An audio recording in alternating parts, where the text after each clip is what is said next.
The bulldozers came and flattened everything, and white lime was poured over them so that the flesh dissolved.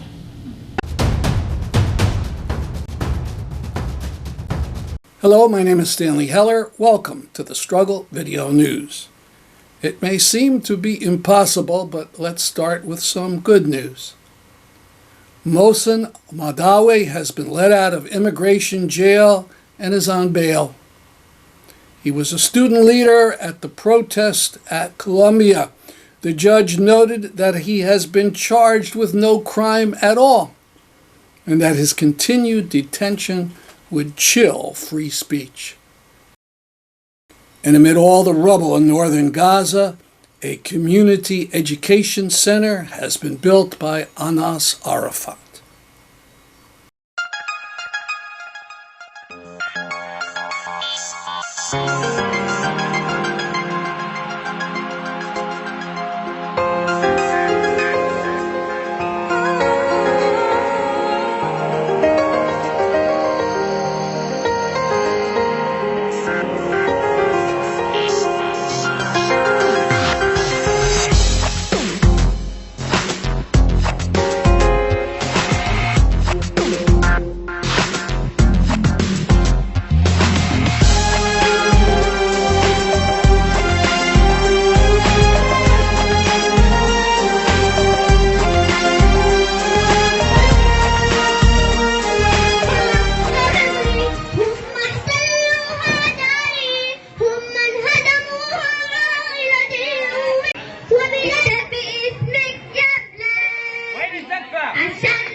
مين أسرع منها مين أسرع؟ طب أربعة طب خمسة بالياس فتت يعني كتير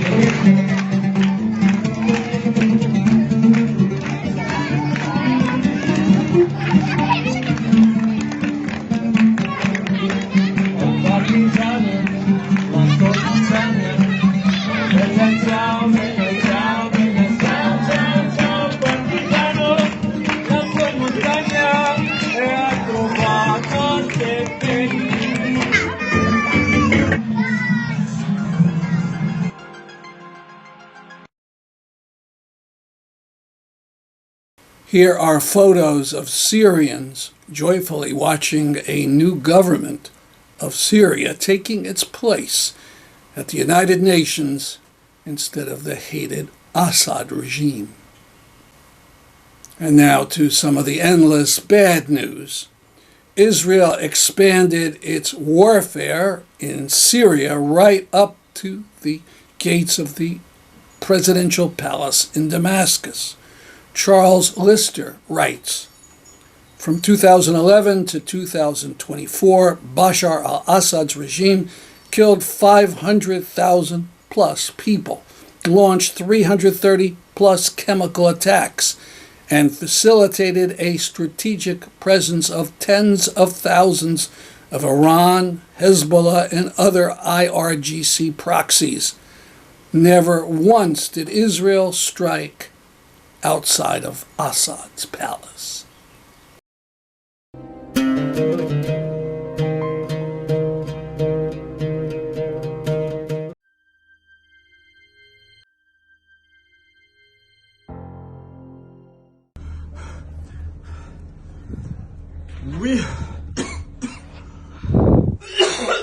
We have been attacked. Just a few minutes back, some drones attacked the conscience. We are asking emergency relief to the Maltese authorities. You got bombed.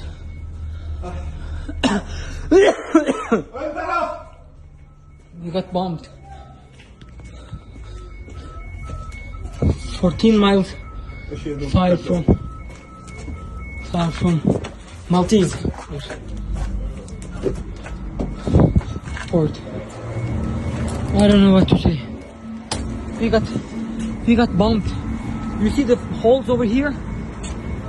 Oh my god. Oh my god. The fire is still going on. The fire is still going on over here. I don't know what we're gonna do. The Conscience has been bombed 2 times a few minutes ago in 14 miles to the Maltese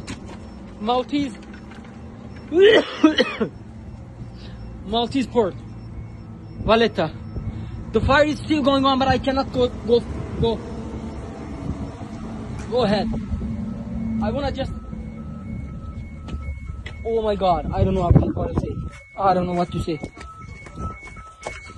Oh my god. Oh my god. Hasbunallah ve ni'mel vekil. İsmail abi. The fire is still going on in Conscience.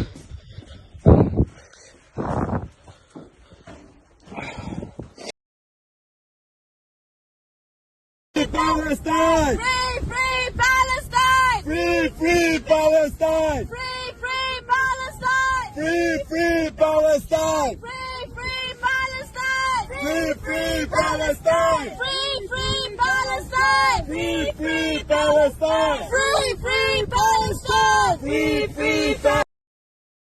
Last week we talked about Ben Gvir's trip to New Haven and to a restaurant in New York City. He wasn't able to meet with any Trump administration officials, but he was feted at the world headquarters of the Chabad, a Jewish far-right religious sect in Brooklyn. There was a small peaceful protest outside that was violently attacked by hundreds of Chabad men. One Jewish anti-genocide protester was photoed with bloody wounds all over her face. The mob also attacked a woman who had nothing to do with the protest. They shouted, "Death to the Arabs." She said, "A group of at least 100 Orthodox Jewish men encircled me. They threatened me with rape and hurled vile insults like, 'You are a waste of semen,' and 'You are a failed abortion.' I moved closer to the long line of police officers standing nearby, but they did nothing to intervene or protect me." That was the statement of the victim. That testimony is an eerie similarity to what Palestinians living in the occupied territories endure regularly. The mayor of New York said there would be an investigation. Don't hold your breath. This is my trash bin for recycled papers and cans. This vanity issue of Time, with its list of the 100 most influential people in the world, got thrown in early because it included a glowing tribute to Jonathan Greenblatt of the ADL by Van Jones. No mention of the ADL's boss koshering of Elon Musk's stiff-arm salute. Glad to see Jewish Voice for Peace director Stephanie Fox was likewise appalled. And this news, there is still in Gaza actual fighting. 2 Israeli soldiers were killed when Hamas-led forces got out of a tunnel and staged a raid.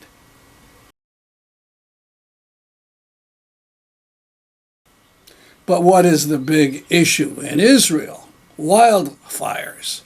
Well, the country is racked with wildfires. So, what are the influencers and politicians saying? They're rushing to blame it on Palestinians with absolutely no evidence. Hopefully, no one will be lynched because of the new conspiratorial lies. The bulk of our program today will be about a section of the talk by hero Dr. Swee Ang at the Palestine Museum in Woodbridge, Connecticut.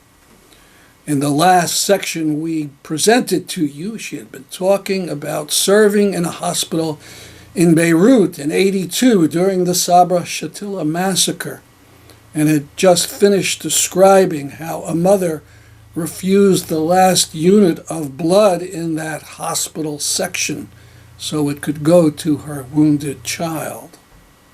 Dr. Swee's accent may sometimes be hard to understand.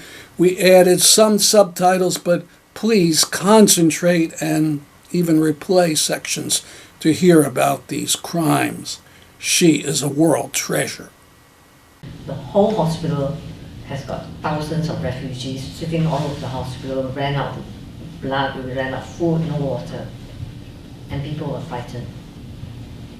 And at the time, I still thought that Israel was fighting terrorists, but it's not true. It was a massacre. The last patient I treated with my team was this boy. He was brought in. He looked like 11, but I was told he's 13. He was lined up with 27 members of his family, and all of them were gunned down. The whole lot of the adults died, but the little boy was actually kind of buried under the bodies, and he survived. He was brought to the hospital, we operated on him, and today he's still alive. I tell you his story later on. But the next morning, soldiers and our men came to the hospital and wanted every single foreigner out. And at the time, I know what's going to happen, because if we left, they would have come in and shot all our patients. You remember the Swedish nurse? She refused to go. So she said, I will not go because we have 30 very ill patients. I will stay behind and look after them. You can take the rest of the team.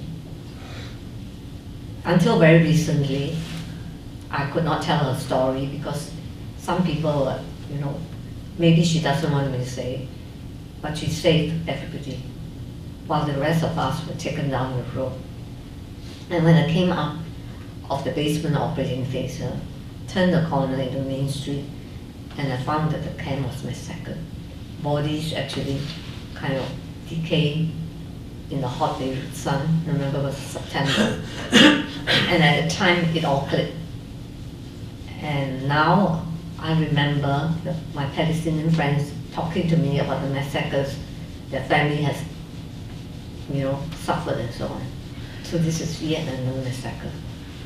And now, it's very interesting because I always ask my medical students, but I can't ask you, okay, because you are too senior for me to ask that question. And I always ask my young students, what would you do? What would you do?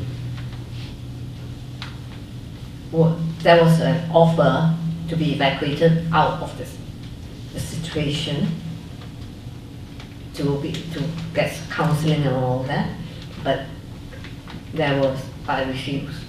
Because you cannot leave things like that. How come this was Beirut, full of journalists to cover the war, and how could they allow that to happen?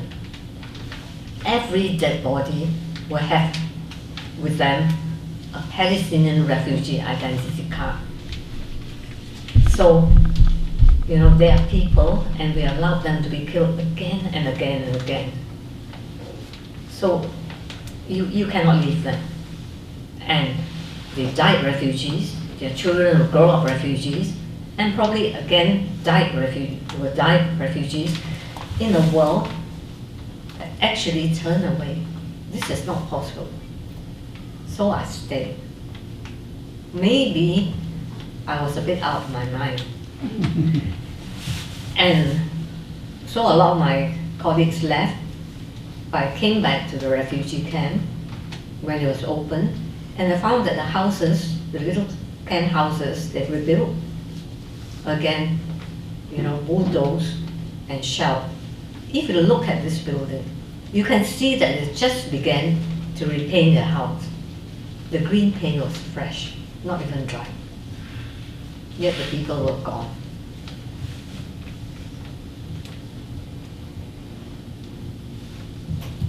At the end of the refugee camp was this kind of appearance. Some of you might know it's a mass grave. Why do you know it's a mass grave? Because all the homes around have been bulldozed and the whole area cleared. And then you can see heaps of earth being brought in to cover up something. Nearly 1,000 bodies. The bulldozers came and flattened everything, and white lime was poured over them so that the flesh dissolved. So that was the biggest mass grave of Sabra-Shatila. There are other smaller ones. Yeah.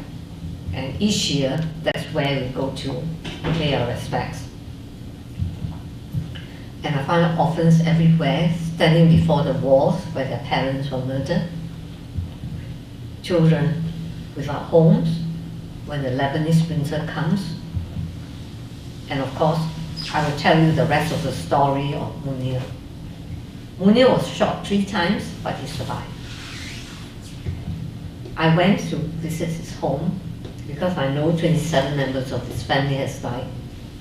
And his grandmother has walked 20 kilometers from South Lebanon to visit her family, only to find 27 murdered. And originally, I wanted to comfort her, to say to her that her grandson has survived. But her grief was too much. So she said, "Doctor, you know, what can I say? What can I say in the memory of my children? Our doves are still here, our carnations give fragrance, and our sparrows sing their usual songs. Yet my children were nowhere to be found. Beirut, you took all I had. You took my last hope in life, and my heart lies dead in your streets. Abu Zuhair, my eldest son, was cruelly cut off. His roots on your soil. My heart is full of remorse towards this uncaring world. With 200 stallions, 100 ships carry my pain away. Mother, says my children, come visit our grave. I go to your grave and tenderly embrace the stones. Ask the stones to give way so that you can breathe. I tell them, look after my loved ones. I've entrusted them to you. How I envy those of you that were present when my children died. Did you let them die thirsty? Or were you merciful enough to give them a drink? I ask every passing bird to carry my love and anxiety to you and come back with your news. But yet, my calls remain unanswered. Mountains of distance are between us now. Our hearts have died and our tears have dried for all the men and women who have died. God Almighty, give us patience, and my children, my beloved, be a lantern to your path, and may God show you the holy way. Doctor, please go away. You reopen all our wounds. We have nothing left to say. So that was very painful, and I left her house feeling quite dead and numb. But I came back to the main road of the camp, and I found bodies, for identification. And yet, this group of children ran towards me because one of them was my patient, and all his friends came along, and they started telling me about how horrible the massacre is and all that. And suddenly one of them said, she's back. The Chinese doctor is back. She survived. Palestinian children are very strange. They always insist I'm Chinese. They refuse to believe I'm British. And they always tell me, no, Dr. Swee, you're not British, okay? The British is very bad. Gave away our country. So you cannot be British. So, okay, all right, I'm Chinese. Okay. But then suddenly, they begin to line up and say, take a picture of us. And they say, take a picture of us. so that we can show our picture to people all over the world. And we are the children of Shatila, and we are not afraid. So at the time, you take a picture, and then when I went, look at this picture. Behind them are their broken homes, right? They're living in rubble. In front, of course, are the mutilated dead bodies, which I've cut off from the picture because it's too much. But between death and destruction and the stench of decaying human flesh were the Palestinian children. And you talk about resilience, you talk about resurrection, but these are the Palestinian children. And as long as they're Palestinian children, there will be a Palestine. So at a time when the future of Gaza, the future of West Bank is so dark, I want you to look for the signs of life. I want you to look for resurrection, and you'll find them. I'm going to finish very soon, but just a few more slides, and then I close and you can ask me questions, okay? So, Gaza Hospital was closed, and Alan Siegel, an American Jewish nurse, who taught me a lot about the history of Palestine, said, Swee, you are going to testify in Jerusalem. I said, what? You must, it's your duty. You have to go to Jerusalem to tell the Israelis what the army has done. And of course, at that time, 500,000 Israeli citizens demonstrated in Tel Aviv, calling for an end to the war and an investigation into the massacre. And they set up what we call a Gahan Israeli Commission to investigate. So I thought, okay, maybe it's my role to speak up. So we spoke up. And of course, as part of the deal, the IDF took me to the Holocaust Museum, and I found this. I took a picture. Why do we remember? But even in remembering, it is not fair, because some people are allowed to remember, encouraged to remember. Some people are forbidden to speak about what happened to them. Their memory were erased, and that's what I'm trying to tell you today. Right? But there are enough of us alive who care enough to remember and to speak up. Peace never returned to Lebanon, right? You see, this was 1982, when USA wants to impose a peace for Lebanon, but it didn't happen, it broke down. It didn't break down, somebody decided to put an end to it. I just dealt with a whole lot of mutilated patients, and when I came back, I learned about the horrible bombardment of Lebanon. And then since then, Matt has been sending team back. I led the first team, went back to operate. And this is Cristiano, you might know him, And he's a happy chap, Hello, Swee. Chris. He said, don't look so sad, The women brought me chocolate. I don't know whether to laugh or cry. I said, Chris, do you know how you look like? He said, I don't know how I look like, but I'm happy to see you. And some of our volunteers, this one, Mama Rita, 80 years old, okay? Every morning she'll drive a big mobile clinic, going around all the displaced people, feeding the children with milk, health education, check their teeth and so on. So I have many years left to live up to her. That's our program for today. See you next week. My name is Stanley Heller for the Struggle Video News.